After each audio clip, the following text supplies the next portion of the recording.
बातें हो रही हैं कि शहबाज शरीफ जो पाकिस्तान का प्रधानमंत्री है उसकी औकात क्या है।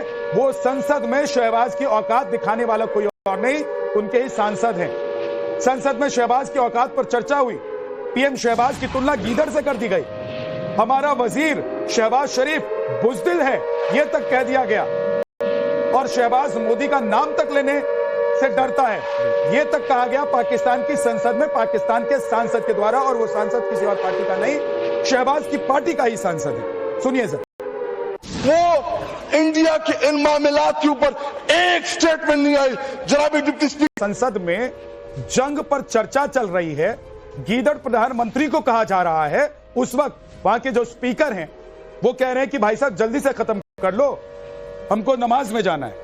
आप सोचिए कि देश जंग लड़ रहा है और स्पीकर कह रहे हैं कि जल्दी से अपनी बात कंप्लीट कर लो, हमको नमाज में जाना है। और अपने ही प्रधानमंत्री को अगर गीदड़ कहने की नौबत आ गई है पाकिस्तान में वहां के सांसद के द्वारा, तो पाकिस्तान किस हालत में है। और पाकिस्तान क्या ये सब, ये जंग, ये भारत से बदला, ये एटम बम की धमकी देना, क्या पाकिस्तान ने जानबूझकर अपने पैर पर कुल्हाड़ी बांध ली है सर?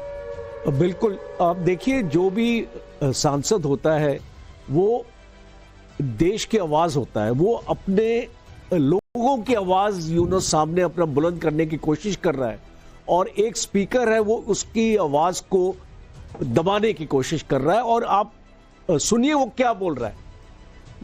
वो ये बोल रहा है कि पाकिस्तान इस जंग के लिए तैयार नहीं है, और आप हमारे लोगों को जंग में क्यों लेके जा रहे हैं, और हमको इस जंग में शिकस्त मिलेगी। तो अगर वो इस एक ऐसे सेंटिमेंट को सामने लेके आ रहा है, तो आप समझ सकते हैं कि पाकिस्तान के अवाम का क्या आज की डेट में सेंटिमेंट है। क्या वो लड़ाई चाहते हैं?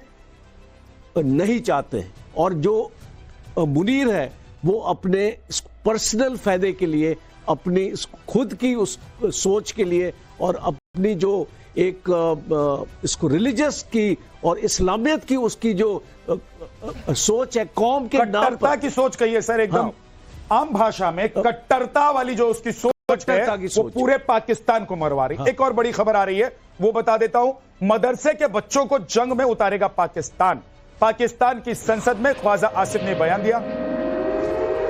और एक और बड़ी खबर, पाक गर्ल की इंडिया आर्मी से अपील। पाकिस्तान की लड़कियों ने इंडियन आर्मी से अपील की है हमारे नेताओं पर ड्रोन मत फेंकिए, मारो, ड्रोन मारो। अच्छा मारो। मतलब आप सोचिए वहां की महिलाओं की हालत क्या होगी कि वो कह रही है कि हमारे नेताओं को ड्रोन से मार दो। मतलब कितनी वो पीड़ित, इस वक्त वो ऐसे माहौल में रह रही हैं। मतलब पाकिस्तान का माहौल ऐसा है कि इस वक्त जब उनको अपने देश के साथ खड़ा होना चाहिए तो वो मजबूर हैं ये कहने के लिए हमारे नेताओं को मार दो। और मुझे लग रहा है कि ये एक दो लड़कियों की वहां की मंशा या उनका मन नहीं होगा, बल्कि कई आज मतलब बड़ी संख्या होगी पाकिस्तान में ऐसे लोगों की जो ये चाह रहे होंगे कि इनको निपटा दीजिए भाई, ये भी एक मौका है हमारे लिए। सुनिए जरा वो लोग क्या कह रहे हैं। इंडिया वालों एक काम करो, तो सबसे पहले तो हमारे ये किस किस्म के पॉलिटिशियंस हैं। ये है एसपी सिन्हा सर कि पाकिस्तान में हर किसी को इस वक्त एक मौका दिखाई दे रहा है। बिल्कुल ये देखिए, आवाम को मौका ये दिखाई दे रहा है कि चलो इसी बहाने हमारे वो हुक्मरान निपट जाएंगे जिनकी वजह से हम मुसीबत झेल रहे हैं। हुक्मरानों को यह लग रहा है कि इसी बहाने हमारा सेना प्रमुख निपट जाएगा। सेना प्रमुख को यह लग रहा है इसी बहाने हमको सत्ता पर काबिज होने का मौका मिल जाएगा।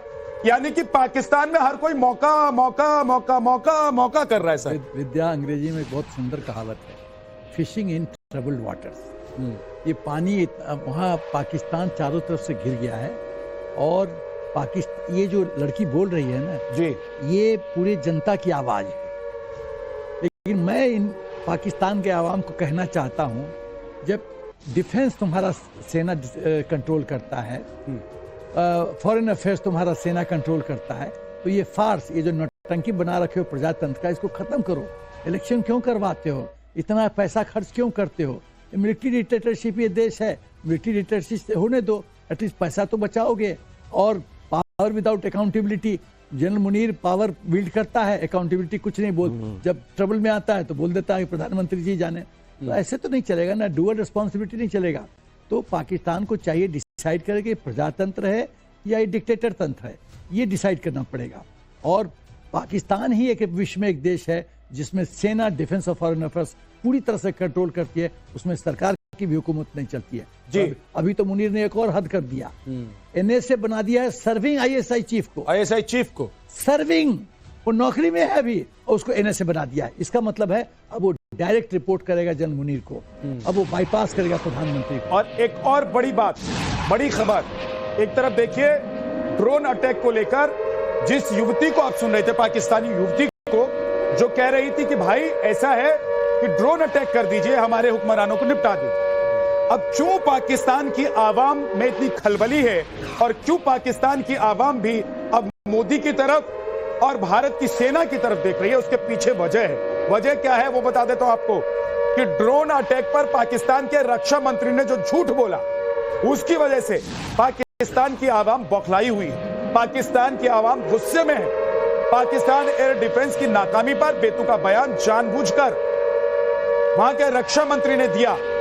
उन्होंने कहा कि जानबूझकर ड्रोन इंटरसेप्ट नहीं किया हमने, ये ख्वाजा आसिफ कह रहे हैं, और हमारी लोकेशन डिटेक्ट करने आए थे इसलिए हमने उसको इंटरसेप्ट नहीं किया। ये आप सोचिए कि दिवालियापन है किसी देश के मंत्री, उसके रक्षा मंत्री का या उसके विदेश मंत्री का या उसके सेना प्रमुख का, कि जो कहे कि हमने इंटरसेप्ट नहीं किया, कोई ऑब्जेक्ट घुस गया था हमारी एरिया में। बिहार में एक बार सुन लेते हैं सर जरा कि आसिफ साहब ने क्या कहा है। जब भी कोई कल का जो ड्रोन हमला हुआ वो इंटरसेप्ट नहीं किया क्योंकि हमारा लोकेशन डिस्क्लोज हो जाता, और इसीलिए आपने देखा कि पाकिस्तान की युवती कह रही है कि हमारे हुक्मरानों को निपटा दो। मुझे लगता है कि जितना हम लोग समझ रहे हैं उससे ज्यादा तो पाकिस्तान की आवाम समझ रही होगी, चाहे वो ख्वाजा आसिफ हो, आसिफ मुनीर हो, शहबाज शरीफ हो या नवाज शरीफ हो, विद्या मरियम हो। विद्या बिहार में एक बहुत अच्छा शब्द है जी सर। ये डिफेंस मिनिस्टर पाकिस्तान के परिप्रेक्ष्य में शब्द है बकलोल। जब ऐसे ऐसे लोग देश के रक्षा मंत्री बन जाते हैं तो सोचो, उसको क ख ग घ ज्ञान नहीं है ड्रोन के बारे में। ड्रोन कंटिन्यूअस रिकॉर्डिंग करता है, सब कुछ रिकॉर्डिंग करता है। तुम मत वो आके तो टारगेट पे पहुंच जाएगा, ब्लास्ट कर देगा, तब तुम इंटरफेयर करोगे। वो तो रिकॉर्डिंग उसका कंटिन्यूअस प्रोसेस है। जो कमांड एंड कंट्रोल सेंटर है जो हिंदुस्तान के अंदर टेरिटरी में होगा, वहां से सब कुछ डाटा मैनेजमेंट हो रहा है। ये लोग को कुछ पता नहीं, लोग अक्ल के पैदल हैं। सर एक बड़ी खबर आ रही है, बड़ी खबर ले लेते हैं। पाकिस्तान मिसाइल का मलबा डिफ्यूज किया गया है। पाकिस्तान के मिसाइल का मलबा डिफ्यूज किया गया है। मलबा में जिंदा बम मिला जिसको डिफ्यूज कर दिया गया है। पाकिस्तान मिसाइल का मलबा और एक्सक्लूसिव तस्वीर आप देख रहे हैं। मलबे में जिंदा बम को डिफ्यूज किया गया है। अमृतसर में पाकिस्तान के मिसाइल का यह मलबा गिरा हुआ था क्योंकि बीती रात पाकिस्तान की तरफ से कई नाकाम कोशिश हुई कि वो भारत पर अटैक कर सके, और उसमें से एक मिसाइल का मलबा जो गिरा हुआ था उसका मतलब बम जो है वो फटा ही नहीं, अब उसको डिफ्यूज किया गया है। तो ऐसे ऐसे हथियार और बम बारूद अपने यहाँ पाकिस्तान ने भरकर रखा हुआ है, जो रेडी पटरी पर चीन ने बेच दिया होगा या बेच रहा होगा कि 100 का माल 10 रुपए में, उसको पाकिस्तान ने खरीद लिया। समस्या यह है कि पाकिस्तान के पास पैसा नहीं है कि फॉरेन कंट्रीज से state of the art technology और ले, तो वो लेता है चाइना से। चाइना का फायदा है, एक तो उसका बिक्री होता है और डुप्लीकेट माल वो बेचता है। दूसरी बात है कि रिमोट कंट्रोल से पाकिस्तान को और कंट्रोल करता है। तीसरा चीज है कि उसका वेस्टेड इंटरेस्ट। सर एक बार जरा ये जो धमाका हुआ है, डिफ्यूज किया गया बम को, वो अपने दर्शकों को सुनवा देते हैं। वहां का एम्बियंस जरा आप कर दीजिए। एम्बियंस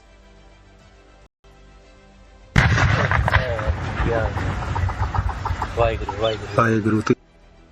ये विद्या ऐसा है, कोई भी जो बॉम्ब होता है उसको डिफ्यूज करने के कई तरीके हैं।